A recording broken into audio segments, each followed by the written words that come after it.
Xocavəndin Edilli, Laçının Şəlvə, Xocalının Malıbəyli, Ağdərənin Sırxavənd və daha neçə əzəli torpaqlarımızın inzibati yaşayış yerləri və kəndləri. Bu adlar erməni vandalizminin qurbanına çevrilmiş yüzlərlə həmvətənimizin acı taleyinin izlərini özündə daşıyır. Adı çəkilən şəhər və kəndlər itkin düşmüş azərbaycanlıların bastırıldığı kütləvi məzarlıqların yerləşdiyi ərazilərdən sadəcə bir neçəsidir. Bugün həmin məzarlıqların sayı artıq 23-ə yüksəlib. Azərbaycan Respublikasında itkin düşmüş şəxslərin axtarışı üzrə qiymətləndirmə hesabatının təqdimat mərasimində səsləndirilən fikirlər bir nöqtədə kəsişdi. Ermənistanın hərbi təcavüzünün acı izləri hələ də qalmaqdadır.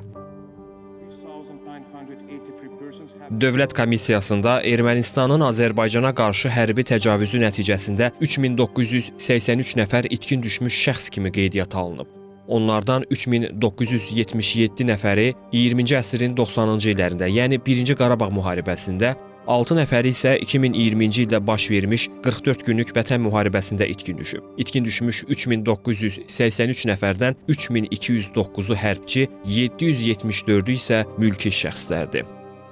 Rəsmi məlumata əsasən, əsirlikdən və girovluqdan azad edilmiş Azərbaycan Respublikası vətəndaşlarının sayı 1702 nəfərdir. Onlardan 419-u hərbçilər, 1283-ü isə mülki şəxslərdir. 2021-ci ilin fevralından azad edilmiş ərazilərdə itkin düşmüş şəxslərin ehtimal edilən dəfn yerlərinin axtarışı, qazılması və ekshumasiyasına başlanılıb. İstintaqın nəticələrinə əsasən, Ermənistan silahlı birləşmələrinin əsir götürdüyü 150-dən çox azərbaycanlı şəxs xüsusi amansızlıqla qətlə yetirilib.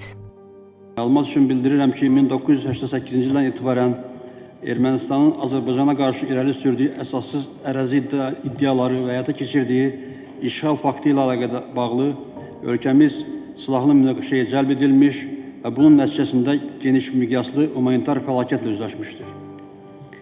Hərbi əməliyyatlar nəticəsində 19 mindən artıq vətəndaşımız öldürülmüş və ya itkin düşmüş, 65 mindən artıq insan müxtəlif dərəcəli bədən xəsarətləri almışdır. 2014-cü ildən etibarən itkin düşmüş Azərbaycan vətəndaşlarının yaxın qohumlarından bioloji nümunələrin toplanmasına başlamışdır. İstintaqla sübut edilmişdir ki, 170 Azərbaycanlı əsir işgəncələrlə öldürülmüşdür. İtkin düşmüş şəxslərin axtarışlarının stimullaşdırılması məqsədi ilə müvafiq dövlət komissiyası ilə itkin düşmüş şəxslər üzrə beynəlxalq komissiya arasında kompleks tədbirlər həyata keçirilir. Ermənistanın kütləvi məzar yerlərinin təqdim olunmasından boyun qaçırması, itkin düşmüş şəxslərin naməlum taleylərinin müəyyənləşdirilməsi prosesinin daha çevik realizəsinə əngəl yaradır.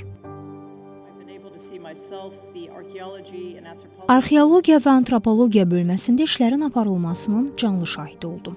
3700 itkin düşmüş şəxslə bağlı ailələrdən 11000 nümunə toplanıb. Bu, yaxşı bir nisbətdir. Hər bir itkin düşmüş şəxslə bağlı 3-4 referansın olması yaxşı haldır. Eyni zamanda ümid edirik ki, Azərbaycanda olduğumuz müddətdə itkin düşmüş şəxslərin ailələri ilə də görüşə biləcəyik.